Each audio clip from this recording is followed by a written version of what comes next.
Dia Production présente la 3e édition Hirde Hirande Laccire Hako to Ravenay. Bandirabi saha fof e yaadiɓe mum kono kadi jamma kala e yontaɓe muɗum on jamma jogoro wonde ko ñande sappo tati lewru décembre sanga 20h ndalankoɓe jogorɓe jirwinde on jamma ko Oumar Fouta jeune talent suka dariɗo e saha muɗum e Nafi Mboup Gawlo paare o jamma ko honorable député Aliou Dembourou Sow président convergence des éleveurs du Sénégal marraine o woni Yuman Nguyen Jangue koɓeɗo Coumba Yero Nalla Sow jeyaɗo toon to Gori Lakke joɗiɗo toon to Belgique marraine goɗɗo ko Kumbali on jeya ko toon to Agnam Lidouɓe kamne jooɗi ko toon to dawlaji dentuɗe e Amérique bandiraɓe yontaɓe o jamma gasani ene hen witeɓe les invités d'honneur Mansour Dia ko PDG nouvelle bijouterie Dande Leñol on jeya ko toon to Kobbillo monsieur Djeylani Aliou Mamadou Sow ko homme d'affaires kono kadi ko ceernajo responsable politique jeyaɗo toon to Ñaari Tidiane Bousso ko PDG TB compagnie Kankayri peinture on jeya ko toon to Agnam Siwol Acca Diallo madame Sall ko joom suudu maire mo Bakel Ceerno Amadou Sow jeyaɗo toon to wuro Dekhle Fulɓe bandiraɓe wotomo luuta o jamma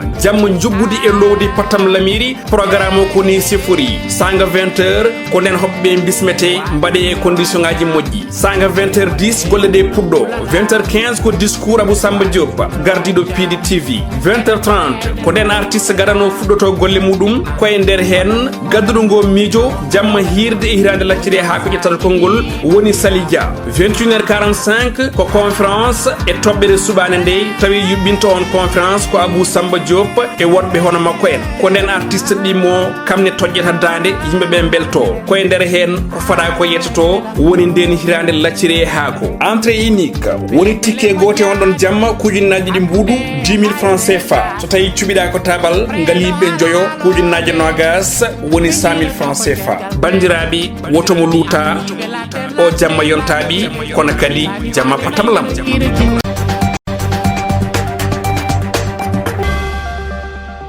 13h heedi to Siwre Thiambe to Guiro e to Kogga ko on 13h yoni ɗo e haalirde moɗon no Pinde radio bandiraɓe musidɓe tedduɓe hettiɓe heediɓe yonti jonde meɗen mawdi kabaruji ɗemgal Pular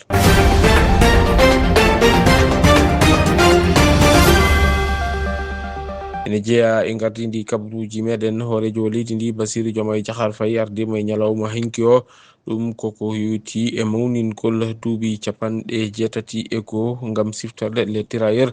Sénégal naɓe ko ganduɗa kay on ɗon ñalawma kantorindo bannoɗo ñande go lewru décembre hitande 1994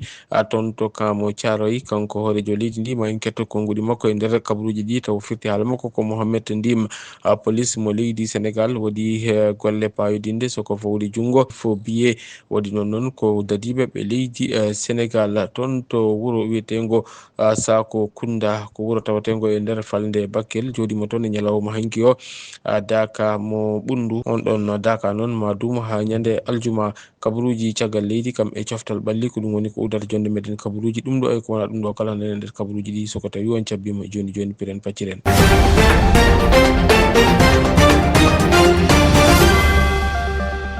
jam ñalle mon bandiraɓe musidɓe tedduɓe hettiɓe heeɗiɓe tiyankoɓe haalirde Pinde radio sawtol ngol neɗo foɗo yan mariste villa 92 S to karalagal ngal woni toon ko Seydina Oumar Boun Khaddab Diop ɗo yeeso haalirde nde ko musidɗo moɗon Djiby Dieng kabaruji meɗen e ɗemgal Pular eɗen puɗɗoro e ñalngu Thiaroye ñalawma hanki o mawninama duuɓi 81 ɗum koko yewti ala haali on ñalawma kantorinɗo bannoɗo ñande go lewru décembre hitande 1994 toon to Kamo Thiaroye caggal nde ɓen soldateɓe leydi Sénégal walla ni ɗin ɗon ɓesguji leydi Sénégal nawno toon to leydi France ngam wallude France e nden ɗon haare wonnode hakkude muɗum e Allemagne caggal nde ɓe gartira ɗo haaɓe namdo fodde mabɓe ko on saaha ɓe ganduɗa kañumen goni e soldateɓe ɓe leydi France gudditno e mabɓe kuure e condi ɗen ɗon kuure e condi noon addinino hewɓe mabɓe kawrude e ladial e on ɗon tumuna ko ɗum jeeyi sababu noon e ɗiɗo duuɓi kala hitande kala hoorejo leydi ndi ene ardo ɗum koko yewti e mawningol ngam siftorde ɓen jamareɓe darinoɓe leydi Sénégal ha ni e dunde Afrique ɓe ganduɗa kay pitali men joɓama ñande go lewru décembre hitande 1994 toon to Kamo Thiaroye e ñalawma hanki o noon kanko hoorejo leydi ndi warti jogordi e on ɗon ñalawma kantunen mo ganduɗa kay waɗino ñande go lewru décembre kanko hoorejo leydi ndi kanko woni ko kettoɗen tawa firti haala makko ko Mouhamed Ndim. ɗeɗo golle siftorde tirailleur en fayide mum ɓuuri tan ñalawma ciftorgol ala wonti commémoration no ɓe mbiyata ni ɗum noon wonti ñalawma tindiɗo gam janggo cimteteɗo woni kadi sababu ni gouvernement mo leydi Sénégal ƴetti pellital gam ɗum watte cimtol jeetegol e juɓɓude jangde leslesɗe nde tawi haralde sukaɓe jangoɓe eduɗe leslesɗe ɗe ganda ɗin kewkewuji patunoɗi e jangu Thiaroye yonto o anda tarika kame ganni sababu o e ko saabi e saabiɓe ɗum kono kadi ɓe ganda ko yiyete ko nande saaha ndolagu waɗeɓe e ɓen ɓe ganduɗa ko guuri ɓaleɓe ko nonne kadi ɓen ɓe ganduɗa ko kay goni mawɓe ɓe ganduɗa ko yeynoɓe pittali mumen cottiri ɗum ndimagu kam e haɓade daranade dunde Afrique e haɓade ko yiyete ko maccugagal Thiaroye wona tan nokku ganni ko symbole janguji fewde e ɓen mawɓe kono kadi fewde e dunde Afrique kono kadi symbole jattinare ngam haɓade fenade e dow ɓaleɓe e dunde Afrique ndimagu noon ala coggu ko fatuno e réparation momtugol ngen toñangue fawade e to banggue wonande lawol poccugol alay saago waɗe yewtere nde ganduɗa ko yewtere noddude gonga e wawde kadi ha joni jabde ɗin gongaji hay fenadeji kame toñangueji baɗinoɓe e ɓen ɓe ganduɗa ko lorinoɓe e ngun jangu beele goto foof anda hen ko wonno hen darde mum gonga heeɓe ndimagu heeɓe yafuya wawa wadde kono kadi ɗin tarikaji e ganni jokka darde am noon min omo ganduɗa ko kay arti leydi ndi e on mémoire mo Thiaroye beele gendi foof wasa ko yiyete ko yaɓɓede to banggue ganni mum kame tarika mum e ko yitno noon e leyɗele ha e aduna o ɗum saabini min oɗo saaha gardiɗo leydi ndi mami daro mi dado gam daranade ko fatuno e on fannu beele kadi ɗum wawa tengtude hani leydi kala heeɓa gueɗal mum ha tengte leydi Sénégal guila tarikaji men guila ko fatuno e ganni men ɗum kadi wawa waɗede wawa jangtede tawi kadi koye dow ndimagu e wellitade collective est celle des générations futures. wonno ko hoorejo leydi ndi Bassirou Diomaye Diakhar Faye ko yuti on ɗon ñalawma ganduɗa kay ko ñalawma siftorde ɓen ɓe ganduɗa kañumen goni e jambateɓe waranoɓe on ɗon ñalawma go lewru décembre hitande ujunere temedde jeenayyi e capanɗe nayyi e nayyi caggal nde gonno e namdade fodde mumen wonande kay laamu leydi France e on ñalawma noon ɓe ganduɗa kañumen goni yimɓe hewɓe noon keeɓino tawtonede on ɗon ñalawma ene jeeya e ɗin ɗon invité ji d'honneur omo ganduɗa kañum woni hoorejo leydi Gambie omo ganduɗa kañum woni Adama Barrow kam nene tawtornoma on ɗon ñalawma ko noon kadi jagge kewde ummiɓe e nder leydi Sénégal hani e nder leyɗele taariɗe e nder dunde Afrique kamen kala keeɓino fartange tawtorede on ɗon ñalawma gam ruttude teddugal ɓen ɗon ganduɗa kay kañum woni e jambateɓe e darinoɓe dunde Afrique mono waɗi ko duuɓi capanɗe jeetati e goho ko on ɗon ñalawma ina mawnine. Pindi radio dadiɓe leydi Sénégal dañi fattange fawde jungo ɗen koppareje windirtotoɗe faux wiye taw noon ɗeɗon koppareje so kay qimama maɗum tolno e feccere milliard ɗum noon waɗi ko toon to Guédiawaye tawa e ɓen ɗon nangaɓe ene jeeya hen goto mo ganduɗa kay ko policier konnoɗo e foftere muɗum en kettoto hen cimtol ngol Elhadji Abbas Sall. Sûreté urbaine mo commissariat central de Dakar heeɓi fartange fawde jungo kene tolno e temedde joyyi e capanɗe jeegom million taw ko faux billet e nder suudu woturu toon to Guédiawaye ina e ɓen tato policier gonɗo e foftere mum caggal nde ɓe tintina wonde faux billet ina jogori nadde e nder leydi ndi te tawa ina hutire ɗo e leydi ndi kam e caggal leydi kamɓe tato ɓe fof ɓe gandama holi kamɓe hen goto wiyete ko monsieur John yi aduna ko 1956 ko chef hoɗi ko toon to Keur Massar ɗiɗoɓo o ko monsieur Sarr on yi aduna ko 1975 ndemowo kono hoɗi ko toon to Guédiawaye goɗɗo dewɗo hen kam woni policier gonɗo hande e foftere mum on yi aduna ko 1961 hoɗi ko ñakku rab extension en tugnimi e déclaration élément ji sûreté urbaine ɗi kolliti ɓe tawiɓe ke nder suudu kamɓe tato ɓe kuufi kene tolno e feccere milliard wondude machine comptage kam e marque auto goto taw ko marque ford kamɓe tato fof noon ɓe jaaɓi heddade e tuumum pawade e dow mabɓe o e o saaha kamɓe tato fof eɓen e dumbirdu pada janggo mabɓe holko jogo dogori jibnande ɓe. En gummima on ɗon fannu en kalati ko yuti alhaali e jangde jagorɗo kalfinal o jangde nder leydi ndi weltini ɓatake ɗum noon ko ngam yeddude ɗin ɗon konngudi biyeteɗi taw ko golɗon ayaw wongo e nder ɓoggi karalle kesi ene hollita wonande kay ɗum ko wiyete ko debbati gorkati ene jangguine e nder école aji ɗi ete e nder leydi ndi e on ɗon ɓatake mo ɓayyini e ñalawma hanki o wonande kay jagogal tambingal jangde kañum kay holliti wonande kay ɗum ɗon wona hunde wonde ko konngudi ɗi gonɗani kañumen kay goni ko ɓayyina e ɗin ɗon ɓoggi karalle kesi holliti noon wonande kay jangde leydi Sénégal ine ɗofti kono kadi ine hormi kala ko yowiti e ko ganduɗa kañum woni e potal kam e hurum hani e ɗoftade ɗum ko ganduɗa kañum woni e leƴƴi ɗi kam e diine o ko ɗum je sababu kala ko jeyaka hen nattintake e nder nden ɗon jangde ganduɗa kay kañum woni e jangde e leydi ndi kanko jaggoɗo warti e ko yowiti e on ɗon vidéo mo ganduɗa kay nena woni e circulde e ɗin ɗon ɓoggi karale kesi holliti ko joguiɓe anniyaji bonɗi tan mbaɗi on ɗon vidéo ngam tulminde kam e herƴinde hakkillaji yoga e yimɓe ɗum koko yewiti ala haali e jangde nde soko wiide jangde dabbati gorkati ɗum ene nattina e nder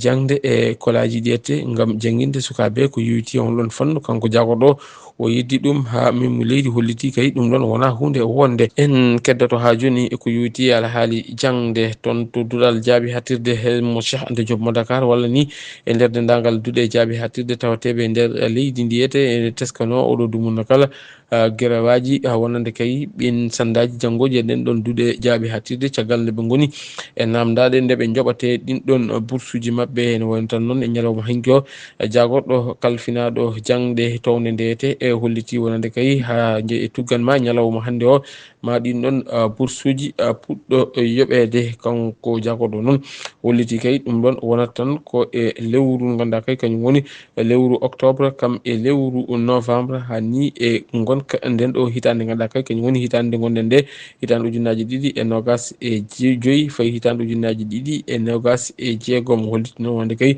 jobdili ɗi ma fuɗɗo e ñalawma hande o ko noon kadi o irima dendagal ɗin sandaji janggoɓe ɗen ɗon duuɗe jaabi hattirɗe ganduɗa kay ene poti hebde on ɗon bourse yo ɓattito ɗum ganduɗa ko ñumen goni direction des bourses ko noon kadi e ko yewiti e ɗin ɗon service aji ganduɗa kay kañumen goni toppitiɓe ko yewiti on ɗon alhaali e gam yurnitade gonka statut mumen ko yewiti e on ɗon fannu. Oɗon ketto saktirde mon Pindi Radio. So en gummima e fannu jangde kaleni ko yewiti alhaali ñawoje Wally Seck ɓiɗɗo e Thione Ballago Seck chanteur o walla mbiyen naranke o kanko Wally Seck ñalawma hande o omo fatta toon to ko ganduɗa kañum woni pôle judiciaire financière ɗum ko gam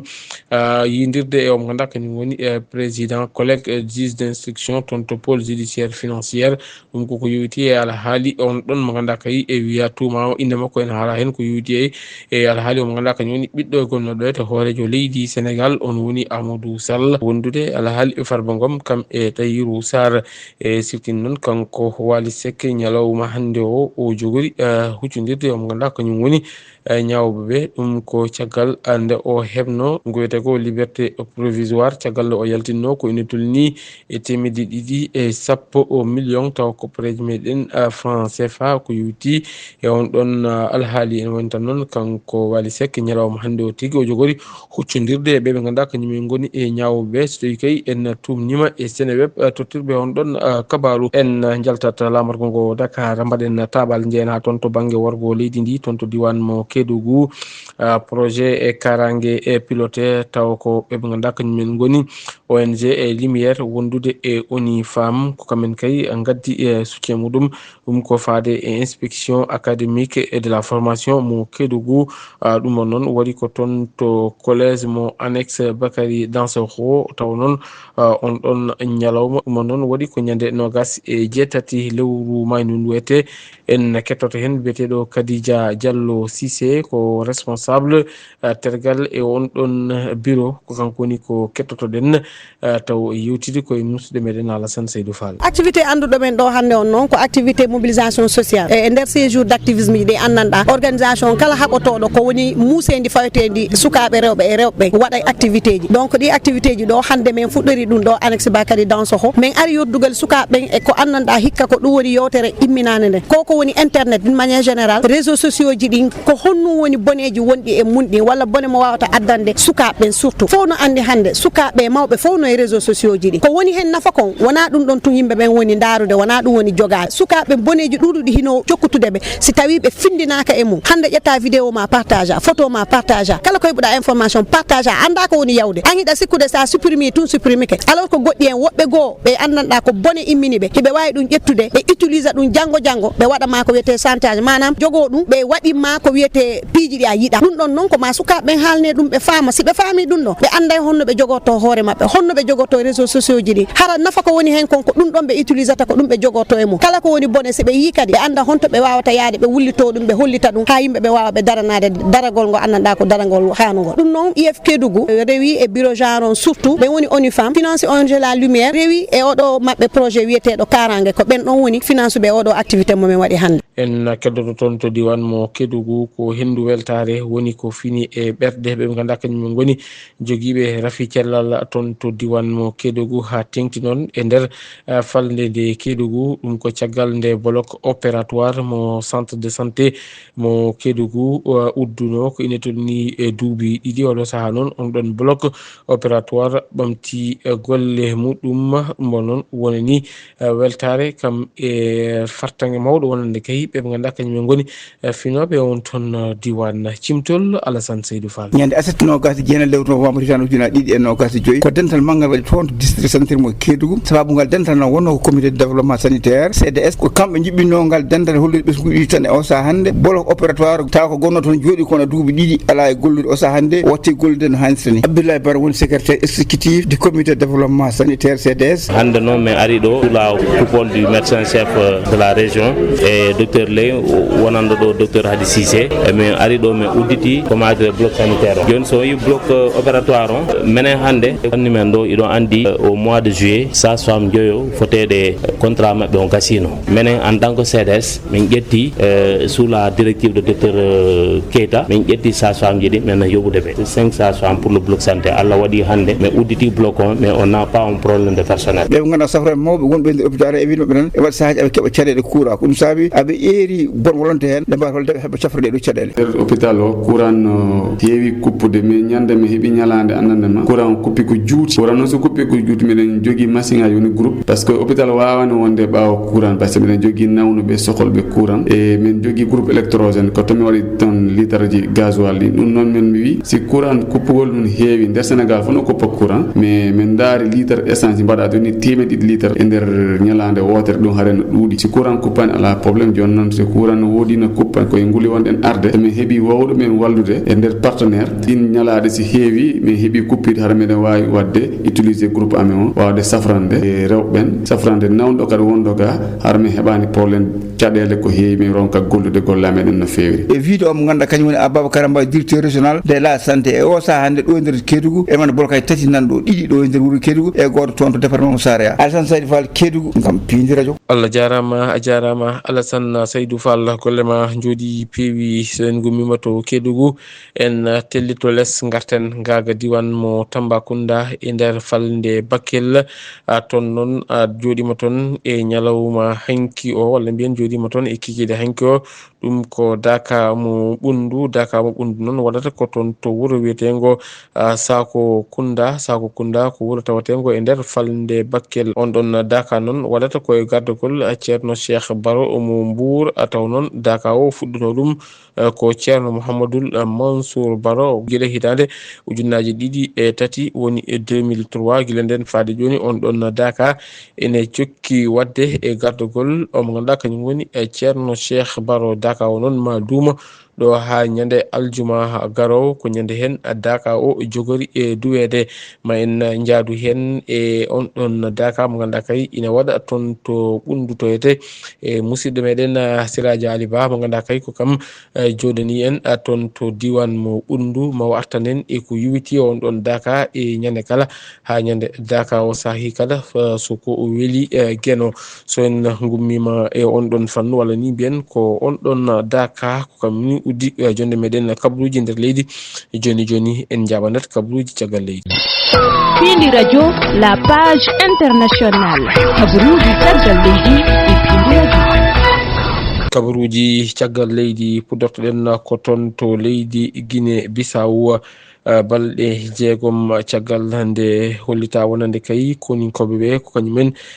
tetti laamu ngu e juuɗe o mo ganduɗa kañum woni Oumar Sissoko Embalo mo ganduɗa kay oɗo saaha joni yalti leydi ndi ganduɗa kañum woni e leydi Guinée Bissau ne tawe toon to caggal leydi ñalawma hanki o noon